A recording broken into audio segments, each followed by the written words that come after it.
We're back 38 minutes after midnight here in the East. That means we've known for roughly 90 minutes that the United States has a president-elect to be the 44th president of the United States named Barack Obama, a man who was 4 years ago tonight a state senator from Illinois.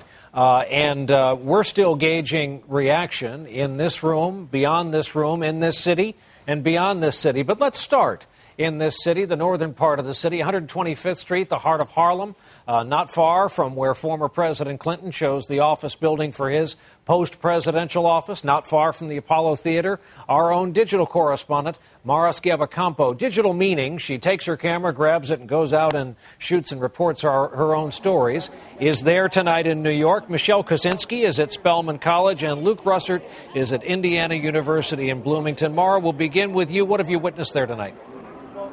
Hi, Brian. Well, you can see that some cleanup has started, but the crowds are still celebrating in a big way. Earlier, thousands of people were gathered here along 125th Street in Harlem, taking part in a celebration the likes of which hasn't been seen since Joe Louis won his championship fight in 1938. I just want to share some flavors of that celebration with you. Of course, there were crowds massed in the street. Traffic was moving at a crawl. I saw a garbage truck go by, and the sanitation workers on the back of the garbage truck were cheering and celebrating right along with the crowd.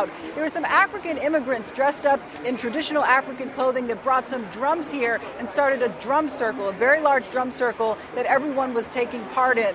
There was a man I saw who moments after the call for Obama was made stood in shock and said, "I have to go home. I have to wake my children. I have to wake my children." He kept repeating that, and then he just dashed off. I mean, this is a moment that a lot of people never thought that they would see in their lifetime. So there's a mixture of disbelief and pure euphoria here in Harlem.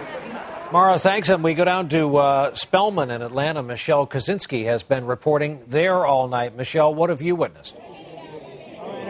Hi, Brian. As soon as that announcement was made, I mean, this was a night of cultural celebration to begin with, a lot of hope. Many people here felt sure that Obama would win, and so people were socializing. But the moment that that declaration was made, that Obama had seized enough of the electoral votes to win, there was just sort of a few seconds of stunned silence. We saw a young woman just fall to the floor. She knew from the beginning that Obama would win. She felt very sure of that. But nothing could compare to that moment that these students felt of seeing this moment of history. And we know that history was a word we've heard so much. You know, as some of these students waited 5 hours in line to vote this morning, even more hours in the past couple of days, early voting in this state, you know, talking about they would wait any length of time because they wanted to be a witness to the making of history. And then for them to be here as a family, Morehouse College, Spelman College, the historically... A lot of cheering, a lot of tears here tonight.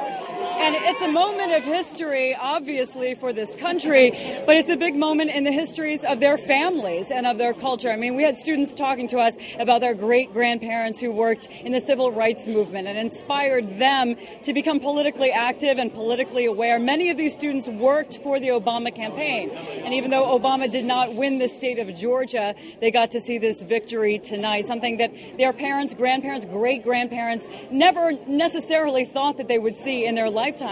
One student told me her great-great-great-grandfather had been a slave up until the time that he was 9 years old. So situations like that, that's when the tears start flowing, and really the emotion comes out here tonight. And many students will tell you their support of Obama is not based on his race, and that it should not be a big deal, they say, that there's a person of color and a family of color in the White House, but it is a big deal because it is a historic moment here for them. Brian? Michelle, thank you for that.